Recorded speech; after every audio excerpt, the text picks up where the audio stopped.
तो आज हम कंपैरिजन करने वाले हैं बोट के दो काफी पॉपुलर ब्लूटूथ स्पीकर्स का। पहला है बोट स्टोन 1450, सेकंड है बोट पार्टिबल 50। दोनों की करंट प्राइसिंग अभी देखी जाए तो बोट स्टोन 1450 की प्राइसिंग है 4000 रुपए, पार्टिबल 50 की प्राइसिंग है अभी 3800 रुपए। तो मुझे आप सभी की तरफ से काफी सारी रिक्वेस्ट आ रही थी कि आप इन दो स्पीकर का कंपैरिजन करिए, तो फाइनली इन दोनों कंपैरिजन लेके हम आज आ चुके हैं। तो अगर आप भी इन दो स्पीकर्स में कंफ्यूज है कि कौन सा स्पीकर परचेज करना चाहिए तो आप इस वीडियो को एंड तक देखते रहिए। सबसे पहले दोनों स्पीकर्स का डिजाइन एंड बिल्ड हम देख लेते हैं। तो दोनों ही बूमबॉक्स स्टाइल स्पीकर हैं, ऐसा आप देख सकते हैं। टॉप पार्ट में ग्रैब हैंडल है, दोनों के राइट एंड लेफ्ट पार्ट में ड्यूअल बेस रेडिएटर दिए गए हैं। 1450 की ओवरऑल बॉडी के ऊपर फैब्रिक मटेरियल का यूज किया गया है। पार्टिबल 50 को हम देखते हैं तो टोटली प्लास्टिक बिल्ड में आता है। फ्रंट पार्ट में मेटल ग्रिल दी गई है। दोनों के टॉप पार्ट में इनके कंट्रोल्स हैं। दोनों में RGB लाइट्स का सपोर्ट दिया गया है। 1450 में इसके बेस रेडिएटर में लाइट्स का सपोर्ट दिया गया है। पार्टिबल 50 में इसके फ्रंट पार्ट में इसकी RGB का सपोर्ट है। बट एक चीज आपको यहाँ पर नोट करनी होगी कि जो 1450 की RGB लाइट्स हैं चेंजेबल नहीं है, बट पार्टिबल 50 की लाइट्स को आप काफी मोड्स पे चेंज कर सकते हैं, जो इसका एक प्लस पॉइंट है। दोनों के आईओस हम देखते हैं तो दोनों ही स्पीकर्स में USB, aux and type C port का सपोर्ट है। दोनों की लेंथ एंड विड्थ हम देखें तो 1450 की लेंथ है 1 फीट, विड्थ है तकरीबन 4 इंच। पार्टिबल 50 की लेंथ है 14 इंच, विड्थ है तकरीबन 4.5 इंच। 1450 का वेट है 2091 ग्राम, पार्टिबल 50 का वेट है 2260 ग्राम। तो पार्टिबल 50 यहाँ पे थोड़ा सा बल्की एंड हैवी है एज कम्पेयर टू 1450। दोनों के पावर आउटपुट की बात की जाए तो 1450 आता है 40 वॉट RMS के सपोर्ट के साथ, पार्टिबल 50 आता है 20 वॉट RMS के साथ। ऐसा कंपनी क्लेम करती है, बट बहुत से बंदे कमेंट करके बोलेंगे कि 1450 यहाँ पर बेटर है क्योंकि ये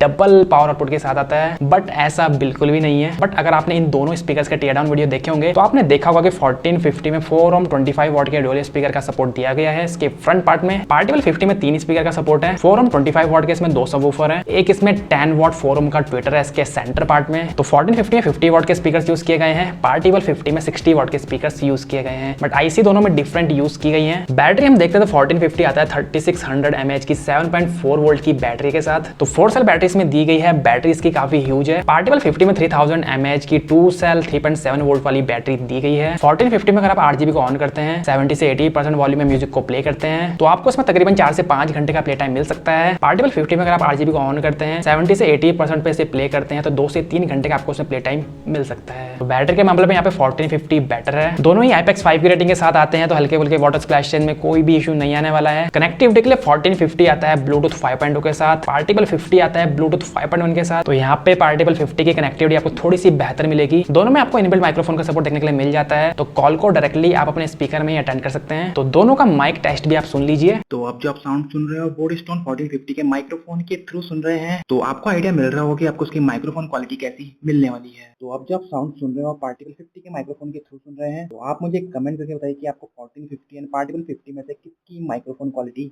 बेटर लगी। TWS का दोनों में सपोर्ट है, तो आप 2 स्पीकर एक साथ कनेक्ट कर सकते हैं सेम मॉडल के स्टीरियो साउंड के लिए। पार्टिबल 50 में FM का सपोर्ट भी दिया गया है जो काफी अच्छे से वर्क करता है। 1450 में FM का सपोर्ट नहीं है। तो अब दोनों का साउंड टेस्ट हम कर लेते हैं, देख लेते हैं कौन बेहतर यहाँ पर निकल के आता है। तो साउंड टेस्टिंग के लिए मैं यूज करने वाला हूँ अपने प्रोफेशनल माइक्रोफोन का। तो यहाँ पर मैं आपको रिकमेंड करूंगा कि आप अपने हेडफोन्स का यूज करें। एंड साउंड टेस्टिंग के लिए मैं यूज करने वाला हूँ नॉन कॉपीराइट म्यूजिक को। तो अगर आप हिंदी या पंजाबी सॉन्ग्स में इन दोनों का साउंड टेस्ट देखना चाहते हैं तो आप मुझे इंस्टाग्राम या फेसबुक पे फॉलो कर सकते हैं। Everything feels wrong, guess within a bag.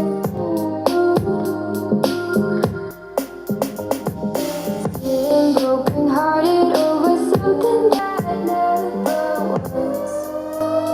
Never was, never was. Ooh, I thought it'd be me and you.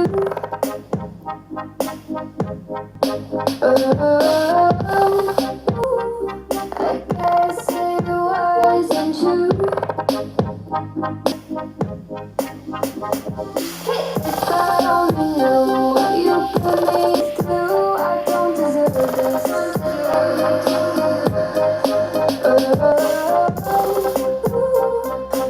thought it'd be me and you.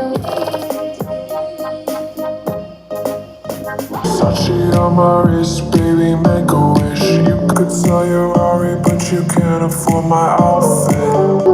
Versace on my wrist, baby, make a wish. You could sell your Rari, but you can't afford my outfit. Versace on my wrist, baby, make a wish. You could sell your Rari, but you can't afford my outfit. Make a wish.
अब बात कर लेते हैं main part यानी इन दोनों के sound output की, कौन सा बेटर यहाँ पर निकल के आता है। सबसे पहले दोनों स्पीकर्स को हमने प्ले किया 50% वॉल्यूम पर, तो 50% वॉल्यूम में 1450 की साउंड काफी कम आ रही थी। पार्टिबल 50 की साउंड ठीक आ रही थी 1450 के कंपैरिजन में, थोड़ी लाउड आ रही थी एंड बेस भी थोड़ा फील हो रहा था। 1450 के वोकल्स एंड ट्रेबल्स थोड़े से क्लियर आ रहे थे। पार्टिबल 50 में बेस थोड़ा बूस्टेड है, तो हाइज एंड मिड्स उतने क्लियर नहीं आते हैं, थोड़े से दबे हुए आते हैं। सेकंड, हमने इन दोनों स्पीकर्स को टेस्ट किया 80% पे। 80% पे बोट पार्टिबल 50 की लाउडनेस थोड़ी सी बेटर लग रही थी 1450 के कंपैरिजन में। बेस भी पार्टिबल 50 में अच्छा आ रहा था, बट जो ट्रेबल्स एंड मिड्स हैं वो 1450 में थोड़े बेटर आ रहे थे, थोड़े से क्लियर लग रहे थे। पार्टिबल 50 में क्योंकि बेस ज्यादा बूस्टेड है तो ट्रेबल्स एंड मिड्स उतने शार्प नहीं आ रहे थे। थर्ड, हमने इनका 100% पे बेस टेस्ट किया। 100% पे 1450 की लाउडनेस पार्टिबल 50 से भी ज्यादा थी, बट 80% से आप जैसे इन दो स्पीकर्स की वॉल्यूम को हाई करते हैं, वॉल्यूम काफी डिस्टॉर्ट आती है, काफी ज्यादा डिस्टॉर्शन फील होता है, साउंड भी दोनों में काफी मफल्ड फील होती है। तो अगर आप इन दोनों को 80% तक प्ले करते हैं तो डिस्टॉर्शन आपको फील नहीं होगा, बट जैसे ही आप इन दोनों स्पीकर्स की साउंड को मैक्स करते हैं तो साउंड में उतना मजा नहीं आता है। तो अब इन द लास्ट बात आती है कि आपको इन दोनों में से कौन सा स्पीकर परचेज करना चाहिए और क्यों करना चाहिए। तो सबसे पहले दोनों का प्राइस पॉइंट देखा जाता है, दोनों का प्राइस पॉइंट ऑलमोस्ट सेम है, सिर्फ 200-300 रुपए का अंतर है यहाँ पे। पावर आउटपुट भी दोनों का सेम है, हालांकि company 40 what and 20 what claim करती है, पर साउंड टेस्ट से आप समझ चुके होंगे कि यहाँ पे पार्टिबल 50 का बेस थोड़ा बेटर है 1450 से। तो एक लाइन में बोला जाए तो पार्टिबल 50 यहाँ पे बेस में बेटर है, 1450 हाइज एंड मिड्स में थोड़ा सा बेटर है। तो अगर आपको 4000 रुपए के अंदर बेस चाहिए, आपको हाइज एंड मिड्स से उतना फर्क नहीं पड़ता है, तब आप पार्टिबल 50 को देख सकते हैं। बट अगर आपको बेस से उतना मतलब नहीं है, आपको हाइज एंड मिड्स थोड़े से क्लियर चाहिए, हालांकि दोनों स्पीकर्स की क्लैरिटी मुझे इतनी पसंद नहीं आई, बट इसके कंपैरिजन में इसकी क्लैरिटी थोड़ी सी बेहतर है। तो आपको क्लैरिटी एंड बैटरी बैकअप थोड़ा अच्छा चाहिए, तब आप 1450 को कंसीडर कर सकते हैं। ऑल राइट गाइस, तो ये था आज का वीडियो। तो आपको इन दोनों में से कौन सा स्पीकर पसंद आया एंड आप कौन सा स्पीकर इन दोनों में से परचेस करना पसंद करेंगे, आप मुझे कमेंट करके जरूर बताइएगा। साथ ही अगर आप इन दोनों स्पीकर्स में कोई स्पीकर यूज कर रहे हैं तो अपना एक्सपीरियंस आप कमेंट करके बता सकते हैं। तो वीडियो पसंद आई तो वीडियो को लाइक जरूर कर दो यार, बहुत मेहनत लगी वीडियो को बनाने में, अपने भाई को सपोर्ट दिखाओ, चैनल पे नए हो तो सब्सक्राइब कर दो यार। तो मेरा नाम है ऋतिक एंड मैं मिलता हूँ आपसे अपने नेक्स्ट वीडियो में।